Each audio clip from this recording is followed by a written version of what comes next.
Bonjour et bienvenue dans ce 7e épisode de notre podcast Fleur au vent. Je suis Émilie et j'ai le plaisir de m'entretenir chaque mois avec Anne-Fleur Sarrault, directrice Wengwood. Bonjour Anne-Fleur. Bonjour Émilie. Et donc directrice Wengwood, maman de 2 enfants, et dans ce podcast, tu nous partages tes sensations, tes envies, tes coups de cœur, tes coups de gueule, tes inspirations et motivations du moment. Nous en sommes déjà au 7e numéro, un chiffre qui place cet épisode sous le signe de la chance, une aubaine puisque, devons-nous le rappeler, nous sommes au mois de novembre. C'est donc loin d'être une évidence, novembre n'étant pas réputé comme étant le mois des réjouissances. Pour le meilleur et pour le pire donc, novembre, c'est aussi de manière non exhaustive le mois sans tabac, Movember, le mouvement qui vise à sensibiliser au cancer de la prostate et des testicules, mais aussi de la santé mentale, souvent tabou chez les hommes. C'est aussi l'arrivée du Beaujolais nouveau, le mois du Black Friday, de la journée de la gentillesse, et aucun lien, quoique c'est aussi cette année, le 3 novembre, à 9h22, que l'on pointait du doigt le jour à partir duquel les femmes travaillent gratuitement. Un mois du meilleur et du pire, mais au fond, quand on a les ressources, pas de quoi trembler. Pour le froid, une armure en thermolactyle et des chaussettes en piou-piou devraient faire l'affaire. Et pour contrer nos pires appréhensions suscitées par cet indélicat mois de novembre, une bonne dose d'optimisme. Les températures chutent, mais n'ayons surtout pas froid aux yeux. En effet, contrairement aux idées reçues, il faut en avoir du courage et aussi peut-être un grain de folie, me direz-vous, pour faire preuve d'optimisme dans le monde dans lequel nous vivons. L'optimisme en pratique, c'est précisément le défi que je te propose de relever, si tu l'acceptes, Anne-Fleur. Mais avant cela, je vous présente le sommaire. Au sommaire de cet épisode, interview de l'instant présent, dans laquelle Anne-Fleur nous partagera ton état du moment, puis Fleur au mois de novembre, tes ambitions, le fil Wengwood consacré à l'article Les choses à se dire pour être plus optimiste au quotidien, la séquence plaisir d'offrir, joie de recevoir, ton partage d'expérience, tes petits tips sur le sujet. Et enfin, nous refermerons ce podcast par le quiz Fleur dans l'air du temps, intitulé pour l'occasion, pour le meilleur et pour le pire. Je te propose de démarrer tout de suite l'interview de l'instant présent pour connaître tes premiers ressentis au réveil ce matin. Très brièvement, tu connais la consigne, en 1 ou 2 mots, ta première pensée au réveil. Première pensée au réveil, j'ai mal partout, mais allez, on y va. Ah, ça sent la séance de sport, non? Tout à fait. Très bien. Tu as écrit quoi en premier ce matin dans le journal de la gratitude?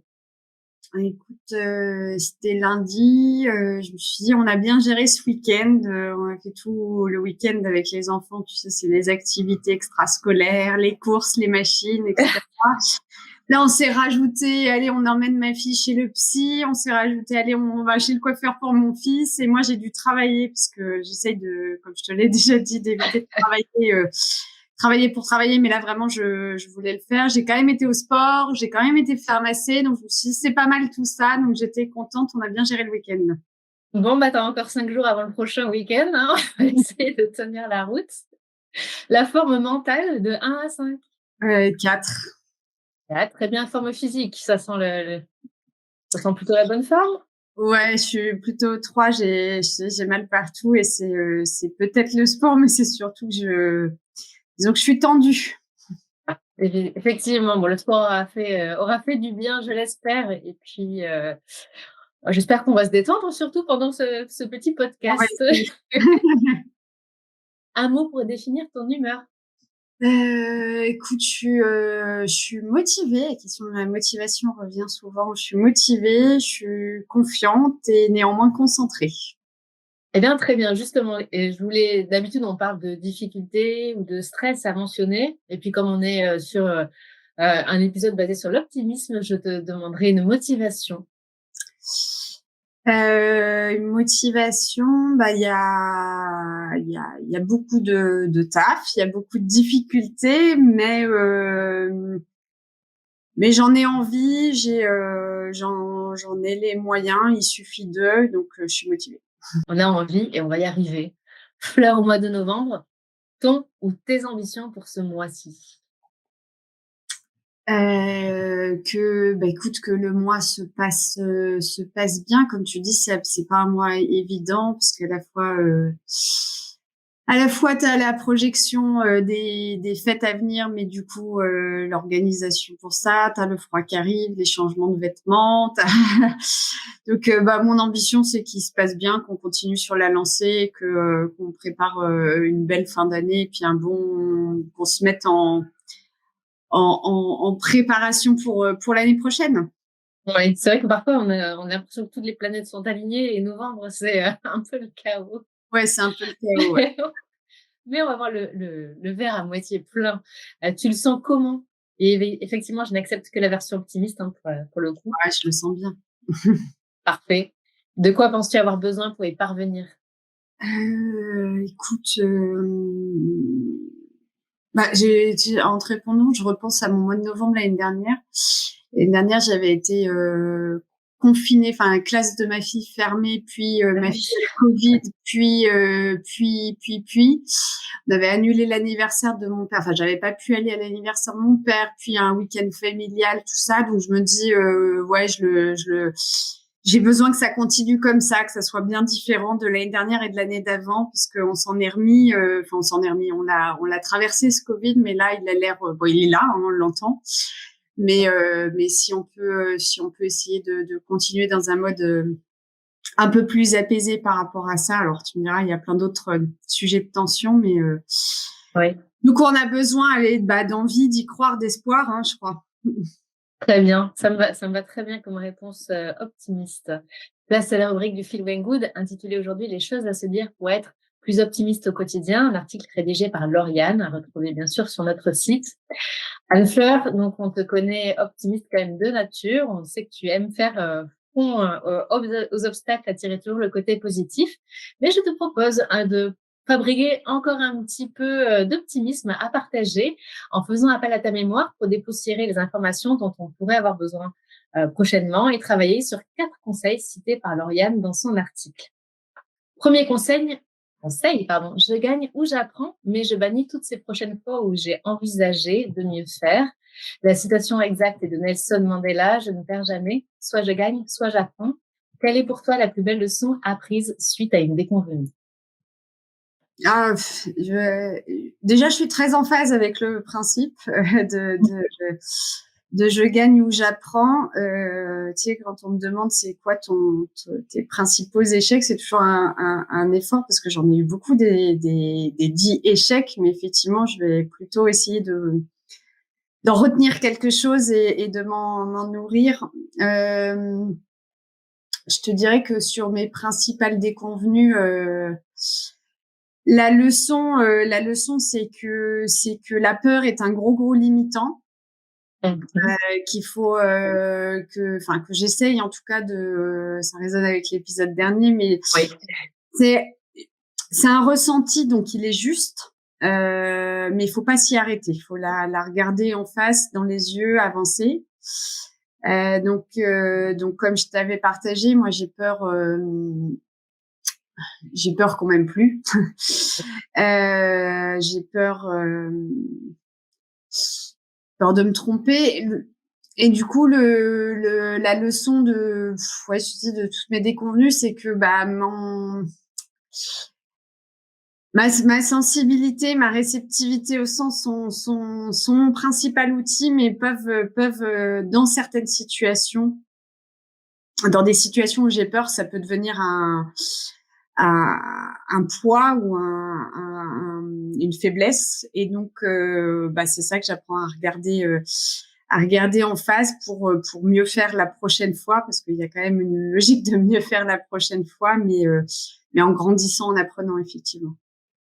Et à se protéger aussi parce que bien souvent, voilà, on essaie de prendre sur soi et de regarder le verre, voilà, comme on le disait, à moitié plein, mais il n'empêche que on encaisse, quoi. Je trouve que le mot, il est bien choisi qu'à un moment donné, voilà, il y a peut-être parfois un trop plein. Mais enfin bon, voilà, le cap, il faut suivre le cap, toujours. Deuxième conseil, employer la formule je veux versus j'aimerais. Un petit exercice de diction, je veux et j'exige. Peux-tu le faire et le répéter 3 fois, s'il te plaît? Et compléter, puisque le conditionnel n'est pas de mise. Je veux et j'exige. Je veux et j'exige. Je veux et j'exige. Je veux préparer 2023. Je veux me donner chaque jour les moyens d'avoir, dès le premier jour de 2023, ce qu'il faut pour que l'année soit à la hauteur de nos envies, de nos ambitions, qu'il s'agisse des enfants, de l'entreprise, de la vie perso, voilà. De démarrer gonflé à bloc. Ouais. Super. Remplacer le stress par l'excitation, la stimulation, l'adrénaline des grands moments en solo ou en équipe, cette émulation qui permet justement d'accomplir un projet contre toute prévision. Peux-tu nous partager peut-être un moment que tu as vécu, un moment similaire et nous partager surtout tes ressentis sur l'instant? Tu sais, quand c'est là, on est dedans, on a envie d'y croire, on y va et puis la magie opère. Ouais. Ouais. Effectivement, stress, stimulation, comment le stress est une stimulation. Faut pas qu'il résonne négativement. Faut qu'il nous embarque, qu'il nous Le pousse. bon stress. Plutôt il résonne avec une peur, hein, forcément. Écoute, je peux pas te dire que j'ai pas stressé, mais j'ai fait un saut dans le vide. Je pensais jamais faire ça. Donc, physiquement, enfin, pour de vrai, au sens, au vrai sens du terme. Alors, c'était pas dans le vide. J'ai fait une séance de parapente il y a quelques mois. Ah oui, oui. On a débarqué en vacances avec mes enfants et mon mari. Il y avait des parapentes. Mon fils regarde, il dit trop bien, on en fait. Mon fils de 5 ans, ma fille de 8 ans, tout le monde est au mode au taquet, on en fait. Là, je me dis il faut que j'en fasse aussi. Il faut montrer l'exemple. Oui, mais eux ils ont l'inconscience. Voilà. Et du coup, j'ai été assez stressée. C'était un truc qu'on faisait du coup à la fin des vacances. Assez stressée et en même temps, il n'y avait pas de doute, il fallait y aller parce que, en fait, le pourquoi on le fait est important et c'est ça qui nous meut, hein, la motivation, ce qui te met en mouvement, ton moteur. Donc je voulais le faire pour. Alors, je me dépasse souvent, je crois. En tout cas, j'essaye. Là, est-ce que c'était nécessaire d'aller se dépasser à cet endroit-là de mes peurs? Je sais pas, mais pour mon fils, pour ma fille, ça me semblait nécessaire. Donc je l'ai fait et c'était absolument génial parce que l'expérience de parapente, c'est une expérience qui est absolument géniale. C'était une expérience à 2 avec un moniteur derrière moi. J'étais très fière. Je te dis pas que je le referais. Enfin, si peut-être, je sais pas. Mais c'était merveilleux, c'était beau et j'étais bien fière.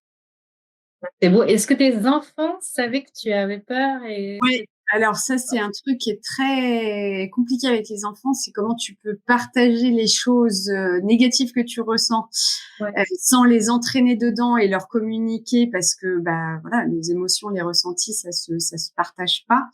Et le risque, c'est qu'ils le décryptent mal quand mes enfants voient que je vais pas bien ou que j'ai peur. Ils projettent une partie, ils la prennent pour eux. Tu vois, quand mon fils tombe, je vois dans son regard, d'abord, il regarde si c'est grave dans mes yeux, au-delà de la douleur qu'il ressent. Donc oui, je pense qu'il le savait, mais pas au niveau de ce que je ressentais vraiment, parce que j'essayais de communiquer que j'avais une appréhension, mais je voulais pas que ça soit ressenti comme la peur limitante que ça pouvait être en vrai. D'autant que c'est une peur d'adulte en fait qui peuvent pas comprendre et ça c'est tout un effort tous les jours. Genre même quand je dis non sur quelque chose ou quand je dis non, comment tu les protèges du danger tout en leur donnant l'envie de se dépasser, d'essayer de faire des expériences, etc. C'est pas évident. Donc je pense ils l'ont su, mais clairement pas à la hauteur de ce que c'était vraiment comme appréhension pour moi. Dans tous les cas, c'était quand même une leçon de courage pour eux. Je sais. C'est pas de l'ampleur, mais ils savent, voilà. Et maman l'a fait, maman a volé. Et ça, c'est beau.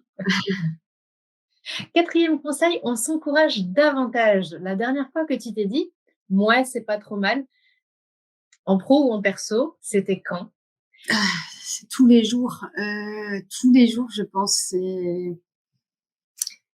C'est un vrai effort de regarder, d'ancrer ce qui est, de reconnaître ce qui est. Tu vois, quand je te parlais du week-end, c'est tous les jours, je me force à la gratitude et la reconnaissance vis-à-vis du monde et vis-à-vis de moi-même. Mais j'ai difficilement autre chose qu'un mouais, c'est pas trop mal. Mais je me force à reconnaître la partie positive, même si j'avance dans la partie remise en question et faire mieux ensuite. J'avance dans la remise en question, c'est mon principal outil, mais je fais l'effort de du moins c'est pas trop mal, ou c'est déjà ça, et c'est ça. Et c'est ça. Et c'était plutôt critique dans, je sais pas, quand tu fais la cuisine, quand tu fais ton sport, sur des résultats. Est-ce qu'il y a quelque chose qui te titille un petit peu plus? Tu te dis, ouais, c'est pas mal, mais quand même, je pourrais mieux faire. Ah bah tout le temps. Non, tout le temps. Quand je fais la cuisine, je me dis que je fais pas assez bien, parce que j'ai pas assez de temps, parce que j'essaye pas assez. Quand je vais courir, mais je te dis, je me force à faire dans l'autre sens, justement. C'est quand je vais courir. Hier, j'ai été courir que 6 kilomètres. Bah, c'est déjà pas mal. Je C'est te déjà pas partage mal, hein. T'aurais pu rester dans ton canapé. exactement. L'autre fois, je te partageais mon défi sportif et j'ai pas du tout fait la performance que je voulais, mais j'ai quand même battu mon propre record, et ça a été un vrai effort de dire c'est déjà pas mal. Donc tous les jours, je trouve que c'est pas assez. Tous les jours, dans beaucoup de choses que je fais. Et pourtant, mon effort là, c'est de regarder c'est déjà pas mal. Ok. Eh ben, je te propose de répéter après moi et de compléter la phrase suivante. J'ai fait, et je te laisse compléter, et c'est bien, et je peux être fière de moi parce qu'en plus, oui, tu as des arguments de poids pour y croire.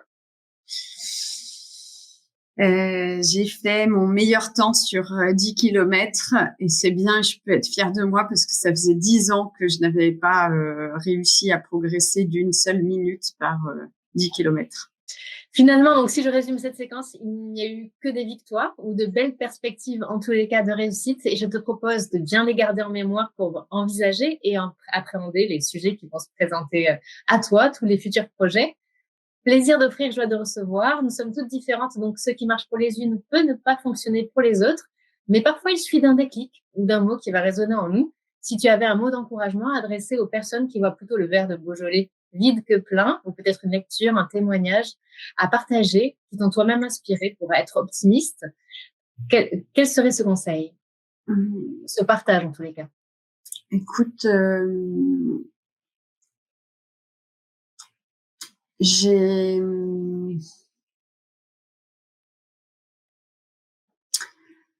peut-être déjà partagé, j'ai 3 trucs qui me viennent en tête. Le premier truc, c'est on vit pas les problèmes 2 fois. Ça, c'est un truc qui me semble assez important par rapport à l'optimisme. C'est bien de le répéter. C'est vrai que je trouve, moi, je l'avais pas entendu cette chose-là avant, et depuis que tu l'as dit, je crois que c'était le podcast dernier, j'y pense souvent.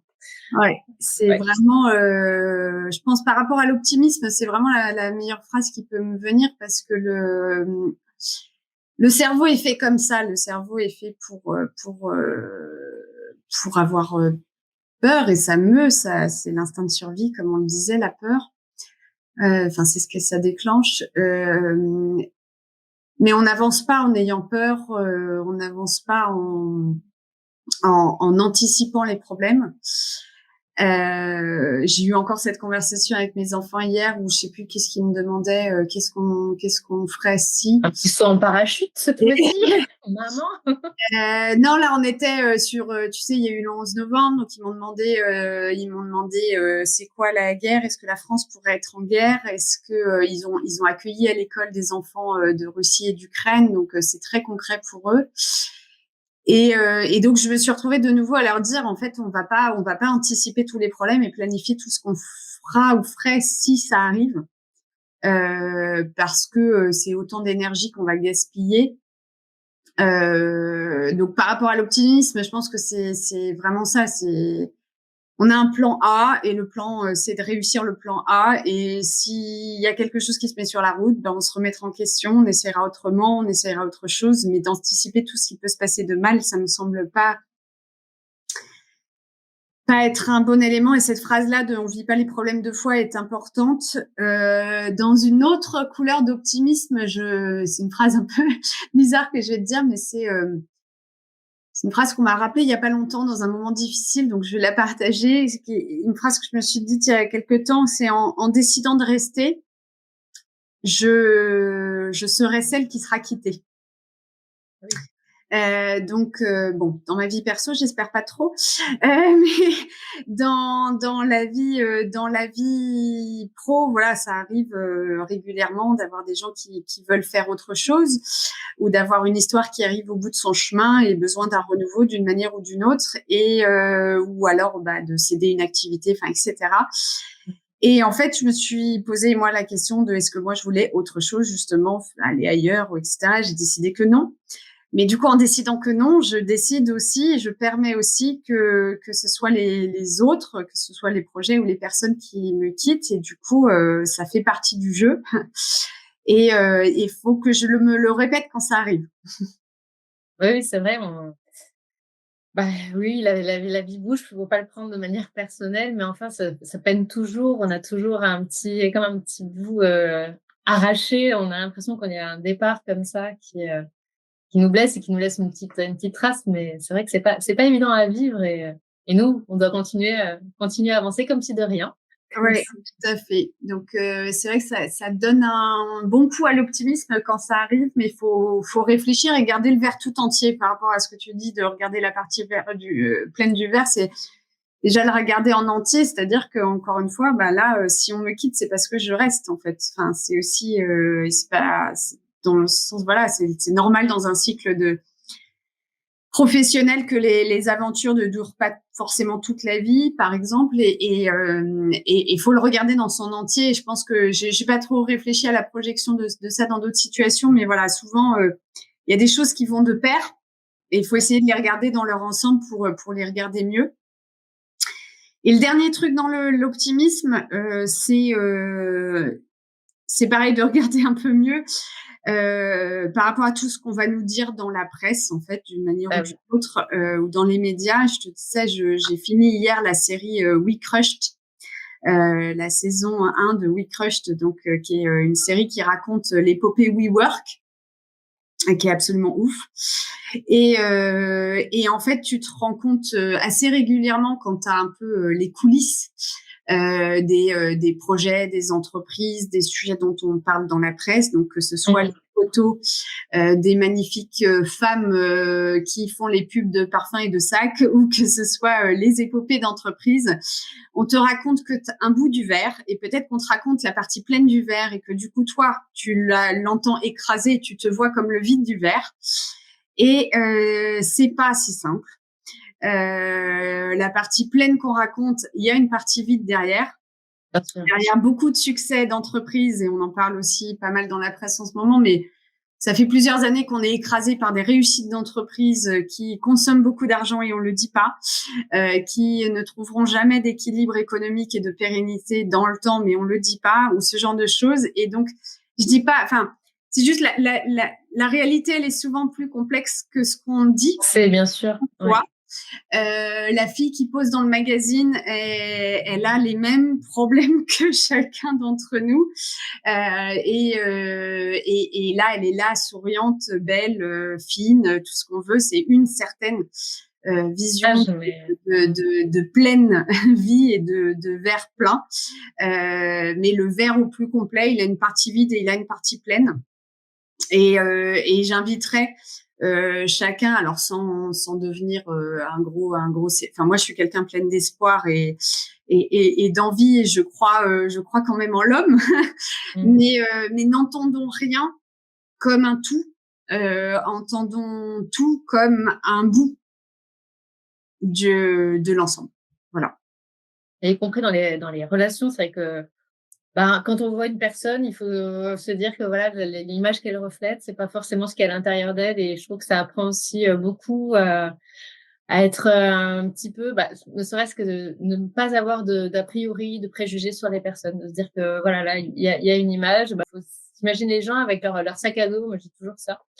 Et Ouais. je trouve ça, voilà, de manière à ne pas être dans le jugement, de manière à être sympa avec tout le monde, parce que mine de rien, je trouve que quand voilà, les relations sont fluides, ça amène aussi beaucoup de gaieté, d'optimisme, de bien-être dans Ouais, je pense que ça résonne aussi avec tu sais, les fameux accords Toltec. Ne fais pas de suppositions et prends pas les choses pour toi. J'ai eu une discussion il y a pas très longtemps avec quelqu'un qui me dit mais comment tu fais? Et je lui ai répondu, attention, regarde pas ce que tu trouves bien comme un écrasement pour toi. Ne te mets pas la pression sur la base de comment tu fais, comment elle fait. N'en prends pas une couche pour toi. Et ça, c'est vraiment un truc, pas faire de suppositions pour l'autre et pas prendre pour soi. Oui, c'est très juste. C'est un retour qui est hyper important parce que si, quand on voit des choses pleines en face, on a tendance à se sentir écrasé. Et enfin, on peut se sentir c'est une perception écrasé et remise en question, alors que c'est qu'une lecture. Il faut le regarder positif, il faut le regarder optimiste. Eh ben, très bien, ça me va parfaitement comme réponse. Et merci beaucoup parce que du coup, je sens que, tu vois, on parlait d'un peu d'humeur du jour, etc. Et je sens un petit peu presque les petits papillons arriver, les petits oiseaux. Les petits, ouais, je les ai mis en étoile. J'ai mis des petites étincelles pour nous emmener dans... J'attends une chanson de Disney là, qui va arriver bientôt. Non, mais ça fait du bien, je trouve. Et on devrait parler plus d'optimisme. Alors, chers auditeurs, n'hésitez pas à nous partager vos problématiques parce qu'évidemment, tout le monde en a, on le sait, on en est conscient et c'est pour ça qu'on partage des expériences. Et n'hésitez pas, bien sûr, à partager les vôtres en commentaire de ce podcast. Si vous souhaitez explorer d'autres thématiques liées à votre épanouissement personnel ou professionnel, rendez-vous sur le site waynegood.com. Refermons ce podcast par notre séquence portrait fleur dans l'air du temps, intitulée pour l'occasion, pour le meilleur et pour le pire. Comme le bon vin, il paraît que l'on se bonifie avec le temps, que l'on devient meilleur. Je vais donc à nouveau faire appel à ta mémoire. Anne Fleur, version ado, la meilleure version de toi. Du moins, tu y croyais dur comme fer sur le moment. Côté vestimentaire, quelle est selon toi la pire mode à laquelle tu es succombée? Écoute, moi j'ai souvent un temps de retard par rapport à la mode. Le nouveau me plaît pas et puis en fait à force de le voir ça me plaît et du coup je m'y mets mais j'ai toujours plusieurs saisons de retard. Mais côté vestimentaire et bonification dans le temps, je pense que je te l'ai déjà dit, et suis très pas à l'aise avec mon corps. Et avant, j'avais tendance à m'habiller avec des sacs, comme on me le reprochait. Vêtements, je me disais avec des vêtements larges, comme ça je cachais ou je sais pas. J'essayais toujours, enfin, avec cabine d'essayage, je mettais toujours une taille au-dessus et j'achetais la taille au-dessus. Et je me suis rendu compte qu'en fait, ça améliorait pas spécialement les choses et que valait peut-être mieux quand même être à la bonne taille. Et c'est, on va dire, moins pire. Donc voilà, côté mode, l'évolution que j'ai eue, est-ce que c'est une bonification? On va dire que j'essaye en tout cas. Mais ouais, j'achète pas une taille au-dessus. J'essaye d'acheter la taille qui me correspond en termes de gabarit et me dire que du coup je ressemble à ce à quoi je ressemble. Voilà. Et le résultat est quand même joli, je suis désolée, mais je suis obligée de le dire pour le coup. Merci, Émilie. Faut le dire. Une expérimentation capillaire peut-être à notifier durant ton adolescence. Je me rappelle de gaufres ou de permanentes ou de couleurs, ce genre de choses. Couleurs, oui, écoute, au fil des années, j'étais de moins en moins blonde, alors que dans ma famille, on disait qu'on était les filles étaient blondes. Donc, je me suis mise à faire des balayages. Et en fait, au fur et à mesure des années, sur des cheveux en plus longs, c'était pas de mieux en mieux. Je pense que c'était, pas de mieux en mieux. Ça prenait beaucoup de temps en plus. Ouais. Et un jour, j'ai osé dire à la coiffeuse, du coup, est-ce qu'on arrête? Et donc, elle m'a fait revenir à ma couleur naturelle. Et j'ai eu beaucoup de compliments le lendemain. Et je me sens mieux. Puis donc, pareil, on va dire. Je regrette pas l'époque des balayages. Peut-être que j'en referai à une autre époque, mais peut-être que je le ferai pas comme un gouffre dans lequel je vais et je ne ressors jamais au détriment de mes cheveux et de ce qui me va. Exactement, oui, de ce qui nous va. Parce que moi, je me rappelle aussi, adolescente, c'était souvent ce que je voyais sur les magazines. Je trouvais ça génial. Et puis, en fait, Voilà. En Bon, fait, donc, j'ai beaucoup aimé la phrase «j'ai osé dire à ma coiffeuse». Et c'est vrai que la relation, je trouve, des femmes avec le coiffeur est assez. Moi, par exemple, je suis incapable de lui faire une infidélité. Ou alors, si je suis en déplacement et que je dois, par exemple, couper la frange, j'ai une honte sur moi quand je lui dis. ouais, je suis d'accord. Et en fait, moi, j'y vais un peu en espérant un coup de magie, tu sais. J'aimerais bien arriver là et qu'on me dise, en fait, ce qu'il te faut, c'est ça. Et tu te rends compte au fil du temps que ça peut pas marcher parce que ce n'est pas que une question d'esthétique telle que écrit dans les magazines justement. C'est aussi une question de comment tu te sens bien et ce qui s'aligne avec ta personnalité, ton envie et donc ton moment. Mais c'est vrai que c'est une relation particulière où moi aussi j'ai toujours peur. J'ai peur qu'on me gronde parce que je prends pas bien soin de mes cheveux. Exactement. De les avoir mal fait couper. Du coup, il faut tout rattraper. T'as à la fois le côté, je suis contente de l'autorité dont peut faire preuve quelqu'un qui a un métier, qui est technique et qui sait des choses. Et en même temps, j'en ai peur comme de toute forme d'autorité. Donc, c'est assez particulier, effectivement. Alors, on embrasse tous les coiffeurs qui nous écoutent et merci beaucoup. Merci. Alors, Anne-Fleur, jeune adulte à présent, quand tout ne se passe pas comme prévu, quelques fails, le pire rendez-vous amoureux ou la pire déclaration que tu aies reçue, mais dont tu te rappelles avec le sourire, et promis, on ne répétera pas. Alors, la pire déclaration, elle était pire. Moi, je vais raconter. Il y a un garçon qui m'a dit tu es la mère de mes futurs enfants. C'est un garçon qui me courtisait depuis quelques mois, alors que j'ai rencontré un autre garçon et que j'étais avec un autre garçon et ce garçon qui me courtisait me dit tu es la mère de mes futurs enfants. Donc c'était la pire déclaration parce que, enfin, à la fois c'était génial comme vision, j'avais 20 ans, je me sentais mûre du coup, enfin, il se projetait dans le loin, tout ça. Et donc j'ai été voir mon petit copain du moment en lui disant bah voilà, j'ai un garçon qui me dit ça, du coup ça me pose quand même question. Ouais. Il a l'air prêt à s'engager quand même. Est-ce que je devrais peut-être aller avec celui qui se projette comme ça? Donc je lui dis et toi, tu me vois comme la mère de tes futurs enfants? Ça faisait genre, je sais pas, 3 mois qu'on était ensemble, tu vois. Donc, et là il m'a regardé, il m'a dit ben je sais pas. Je fais quoi, tu sais pas? Il dit bah j'en sais rien, on peut pas être sûr, enfin c'est loin quand même, enfin je l'ai bloqué. Et donc on a eu une discussion assez intéressante parce que moi en fait je me suis retrouvée à lui dire, c'était un peu prémonitoire, tu vas voir, si je regarde dans une boule de cristal aujourd'hui que je nous vois assis à 70 ans sur un banc tous les deux, moi ça me plaît comme perspective, j'en ai envie. Maintenant, je sais bien que la vie peut faire que ça se passe pas, mais je peux en avoir envie quand même. Je peux avoir envie de quelque chose qui est pas sûr quand même, tout en sachant que voilà, c'est pas sûr. Et inversement, lui, il n'était pas capable de ne pas. Il avait l'impression de s'engager et de promettre en fait. Ouais. Et donc, ça nous a challengé très très tôt dans ce que c'était de s'engager, de se promettre. Et c'est devenu même les vœux de notre mariage, de se dire, en fait, tu t'engages à quoi? Tu te promets quoi? Tu te promets l'effort. Tu as une obligation de moyens avant même une obligation de résultat, tu vois, dans la relation aussi. Et donc voilà, donc pire déclaration et en même temps, bah, tu l'as dit tout à l'heure, c'est aussi dans le pire qu'on peut aller chercher le meilleur. Voilà. On te disait aussi, regarder les choses dans leur ensemble. Et donc, quand la magie opère, le meilleur rendez-vous amoureux, celui auquel tu repenses avec tendresse. Alors du coup, est-ce que c'était l'autre choix ou pas? Écoute, bon, je vais revenir au premier qui me vient parce que tu me parles de tendresse et de jeune adulte. Bah, mon premier dîner avec bah, le copain pour le coup, qui est mon mari. C'était oui, ça fait sourire et tendresse parce qu'en fait, je sais pas si je te l'ai déjà dit, mais mon mari, on s'est chopé en week-end d'intégration. J'ai pas d'autre mot Ah que non, je ne savais pas.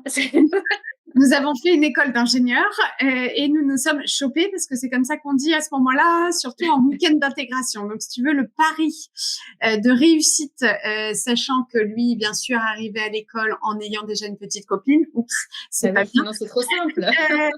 Donc, le pari ce jour-là de nous et de notre entourage sur la probabilité que presque 20 ans, hein, on y arrive, plus tard, on soit ensemble avec des enfants. Enfin, si tu veux, le contexte n'était pas, tu vois. Oui, Mais donc, quand on s'est retrouvés à dîner, donc on était dans cette école d'ingénieurs, on était tout le temps avec des potes, des copains, des machins, et c'était important pour nous deux de vivre pleinement l'école d'ingénieurs et pas que le couple soit enfin d'ingénieurs ou d'autres choses, mais que la vie étudiante c'était une priorité pour chacun et en même temps d'avoir quand même ce petit moment amoureux.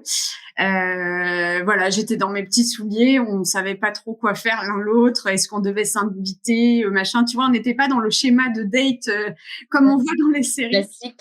Oui, Voilà, après, voilà, c'est ça. un joli moment. Et 20 ans plus tard, voilà, c'est beau. C'est ça. C'est beau. Alors, à présent, justement, continuons. Anne Fleur, version maman, la pire expérience en tant que maman. Oh, bah, il y en a tous les jours. Hormis le paravent. La pire. Alors la première pire. Je suis désolée, je suis obligée de t'en donner plusieurs. La première pire, je sais pas si je te l'ai déjà raconté, mais mon premier accouchement était difficile.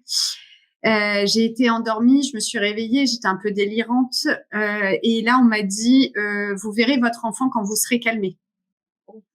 Ça, c'est violent. Ah, ça c'est pas prévu dans les codes. Un autre pire, c'est ma fille qui m'a dit qu'on lui est... Voilà. On lui a dit qu'elle était grosse dans la cour de récréation, elle était en moyenne section. Là, on réagit comment?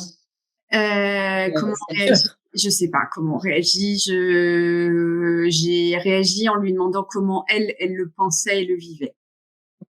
Et voilà.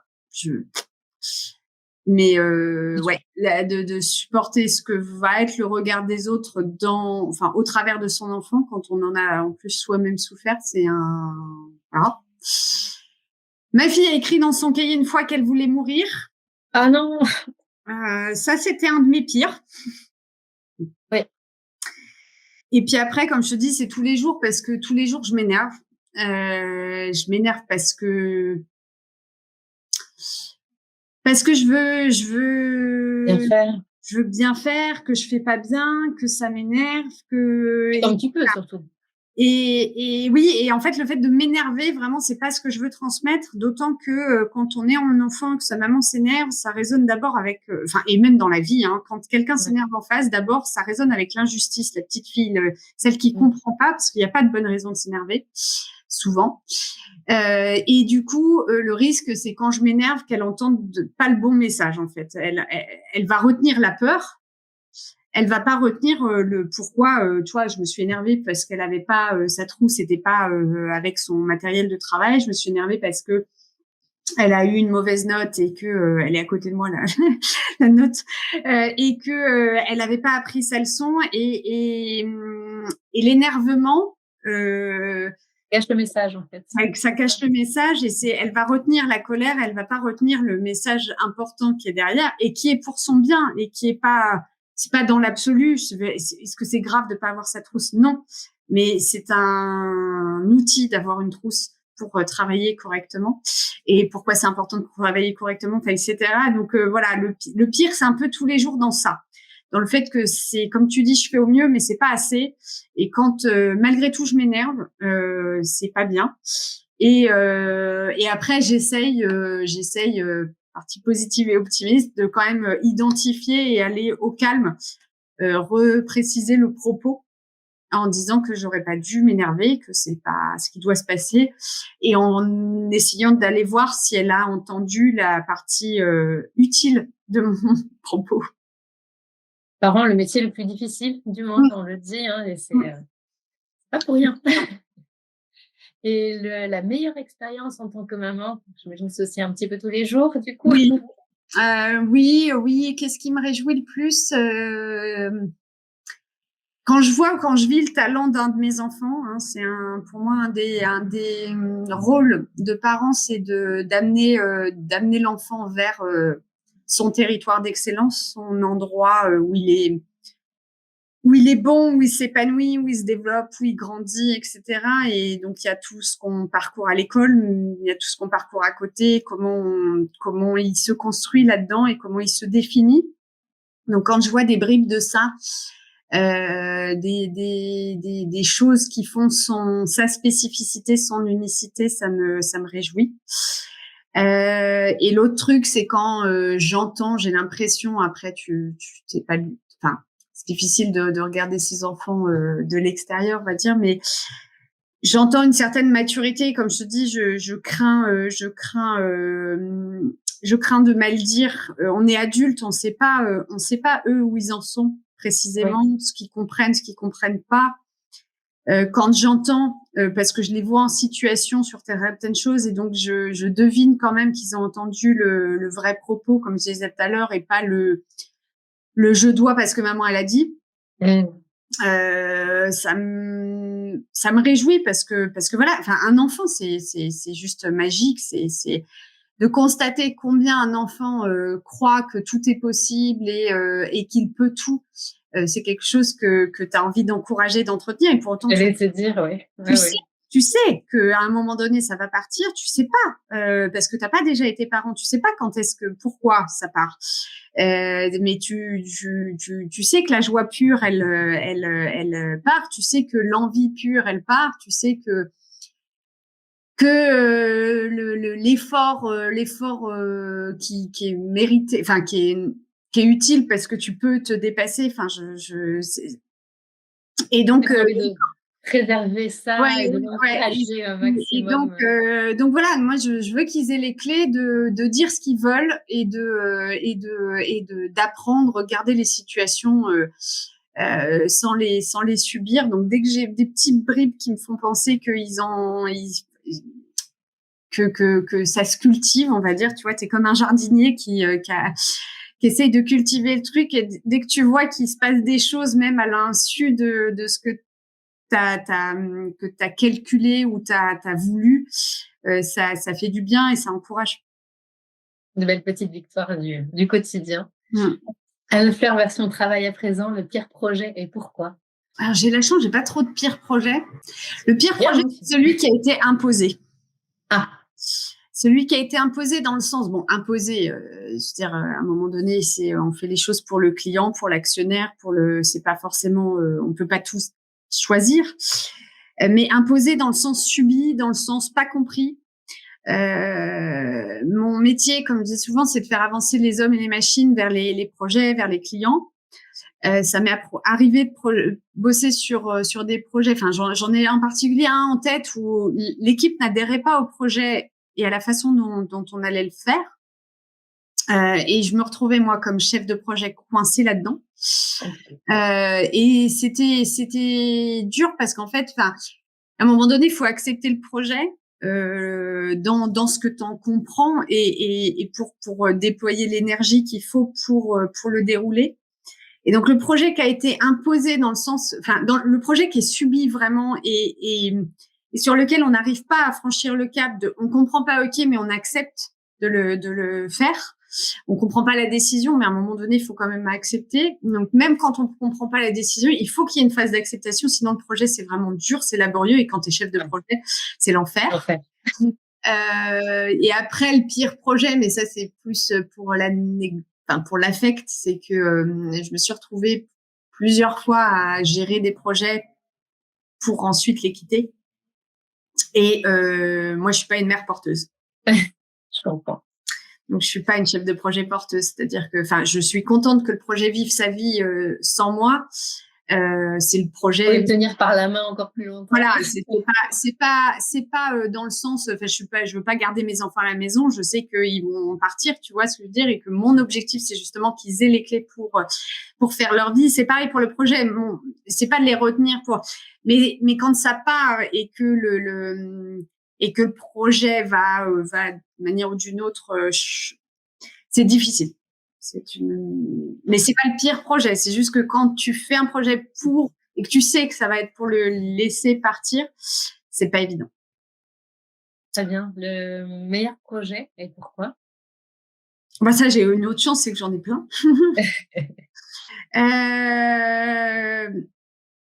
Il y en a plein, je pourrais te parler. Wengood est un bon exemple. C'est le meilleur projet, c'est celui dans lequel l'équipe a envie, elle mobilise ses compétences et elle les dépasse et elle grandit au passage.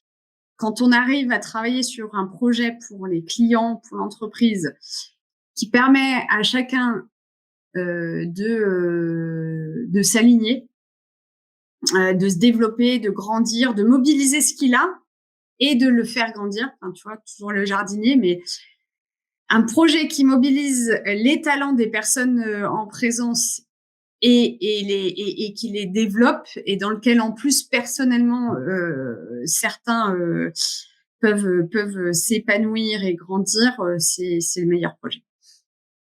Le top, parfait. À présent, Anne-Fleur, version maman travail, revenir au boulot après ton congé maternité, pour le pire et ou pour le meilleur, peux-tu nous raconter? Premier congé maternité, c'était plutôt pour le pire. En fait, je suis partie en congé maternité quelques semaines après une réorganisation. Et sachant que j'allais partir en congé maternité, du coup, la réorganisation me prévoyait pas de poste parce qu'on était sur une boîte très dynamique qui bougeait beaucoup, qui avançait beaucoup. Donc, prévoir mon poste pour dans 6 mois, sachant que la réorganisation, elle était là pour franchir des caps qu'on n'arrivait pas à franchir dans l'organisation actuelle tout de suite. Donc, il fallait, tu vois. Et donc là, moi, je partais en congé mat, n'ayant plus de poste. J'avais un contrat, mais pas un poste. Ça a été assez dur parce que du coup, je savais que je partais dans l'inconnu parce que j'allais être maman en plus d'avoir ma vie perso et pro donc, mais sans projection possible.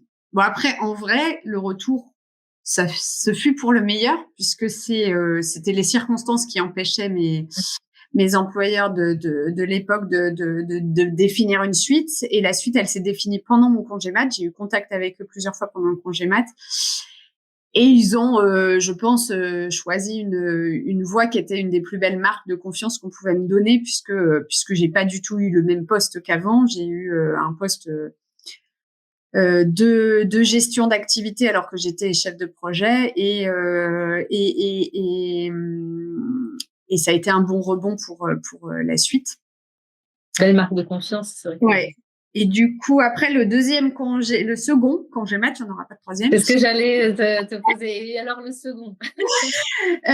C'était pas le même cap parce qu'en vrai, la partie qu'est-ce que ça fait d'être maman et de travailler, tu le vis qu'une fois. Inconnu. C'est pas inconnu pareil. Ça a été bien plus facile pour différentes raisons. C'était une période très différente au bureau.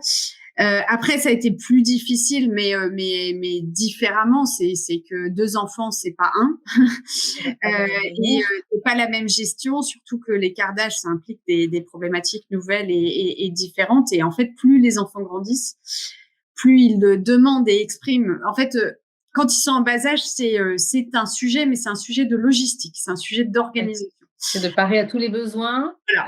Voilà. Ça va être un sujet de préoccupation aussi parce que tu as du coup toujours en trame de fond l'inquiétude et quand on t'appelle et machin, s'il est malade, etc.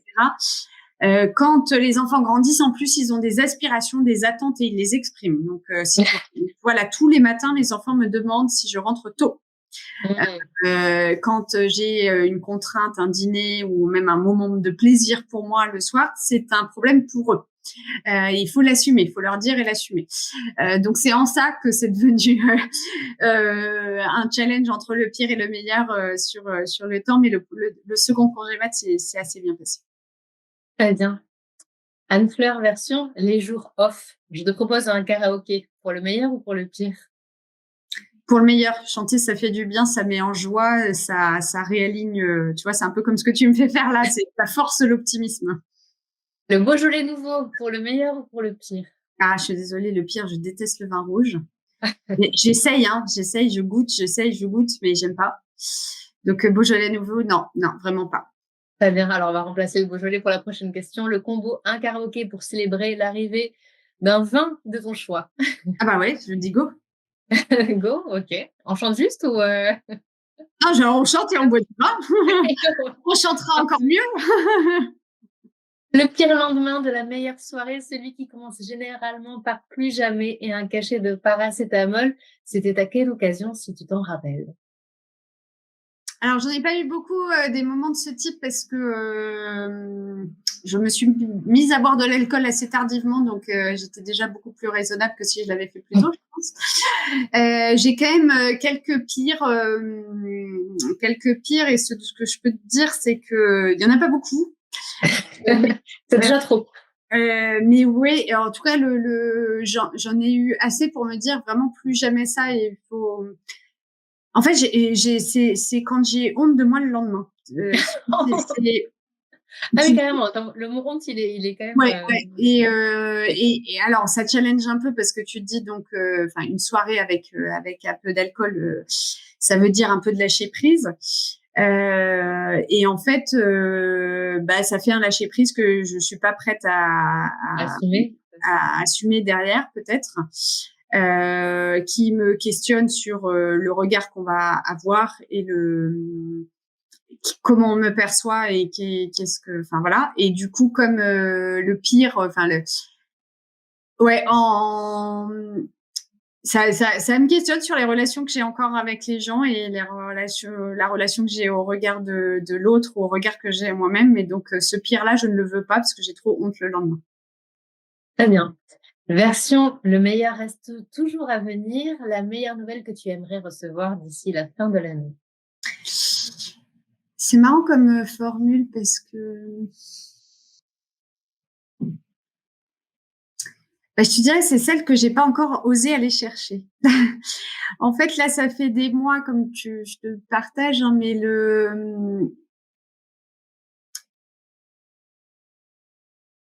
t'es maman, t'es chef d'entreprise, les nouvelles, elles vont pas pleuvoir toutes seules. La magie, elle va pas opérer. Enfin, tu vois ce que je veux dire. Il y a plein de choses cool qui se passent, d'énergie qu'on te renvoie, ou etc. Mais si tu la meilleure nouvelle que je veux recevoir d'ici la fin de l'année, faut que c'est celle que j'ai pas encore été chercher, dans le sens où si j'identifie un truc qu'il faut pour changer la donne à la maison, pour changer la donne dans l'entreprise, bah, je prends mon courage à deux mains, je me dis ce que je Je vais veux, aller chercher. ce que je veux pas, et je vais le chercher. Mm. Et c'est vraiment comme ça, en tout cas en ce moment, que j'avance, c'est que il n'y a pas une logique de bonne nouvelle, il y a une logique de décision et d'avancée qui impacte. Et à la maison, comme je sais pas, je te dis, il faudrait que je réfléchisse à ta question, mais le côté nouvelle, enfin, j'ai l'impression que toutes mes journées, c'est plutôt des mauvaises nouvelles. Et après, comment tu transformes le côté Ouais. mauvais de la nouvelle pour en faire un truc positif, en avance, ou etc. Et puis sinon, si tu veux des avancées positives et constructives, il va falloir les décider. Significative. Ouais, Ouais. ouais. Et donc, non, après, enfin, les meilleures nouvelles, si, c'est que les gens aillent bien, en fait. Enfin, tu vois, mais donc, je repense, la meilleure nouvelle qu'on m'ait apprise, c'est le premier enfant de certains collaborateurs, où tu sens, enfin, t'es contente pour eux, t'es contente, ça veut dire qu'ils ont, on a des histoires où on s'est rencontrés, tu vois, on avait pour certains 25 ans, 25-30 ans. Bon, bah voilà, quand la personne rencontre quelqu'un, fait sa vie, va se marier ou va faire un enfant, ou meilleure nouvelle, là, certains qui décident de partir, alors pas tous, mais qui décident d'aller oser faire autre chose, d'aller oser, c'est une bonne nouvelle. C'est les gens qui avancent, les gens qui continuent à avancer dans la vie, alors que vraiment on a tous les signaux de désespoir autour de nous, et notamment dans la presse. C'est ça les nouvelles. Si je dois prendre, tu vois, j'entends de nouvelles par rapport à ce qui m'arriverait versus ce que j'essaye de faire arriver. Je sais pas si c'était très français, mais tu comprends l'idée. On a compris. Ouais, la meilleure nouvelle, ce serait de continuer à entendre des gens qui avancent, et personnellement et professionnellement, qu'il s'agisse d'ici ou d'à côté, mais des gens qui décident de leur vie. C'est ça les meilleures nouvelles que je peux prendre. Et ça, c'est vrai. Enfin, je te dis ça. mes enfants, pareil, quoi. Ma fille, elle a décidé d'où elle allait au collège. C'est une bonne nouvelle parce que c'est elle qui a décidé et maintenant, on va travailler à ce que ça se fasse. C'est elle qui a décidé. Bien sûr qu'on a probablement influencé le truc, mais je lui ai pas posé les questions. Elle est venue me voir, elle m'a dit, maman, je veux aller là. Et c'est l'endroit où il y aura pas ses copines et machin, mais elle a... Ouais, une grosse décision. Ouais. Donc, voilà. La meilleure nouvelle que je peux recevoir, c'est des décisions des autres qui me réjouissent pour eux. Et une décision de toi qui te réjouit pour toi? Ah! C'est dur. Je Tu souhaites nous partager? Écoute, ouais, je peux pas t'en parler là, mais il y en a eu quelques bonnes récemment. On croise les doigts. On croise les doigts pour toi. Eh bien, tous ces messages-là sont envoyés à l'univers. Merci beaucoup, Anne-Fleur. Merci à toi, Émilie. C'était un moment pas évident, mais fort agréable. Merci à toi. Et le podcast touche déjà à sa fin. Cet épisode est donc placé sous le signe de la chance, mais surtout de l'optimisme.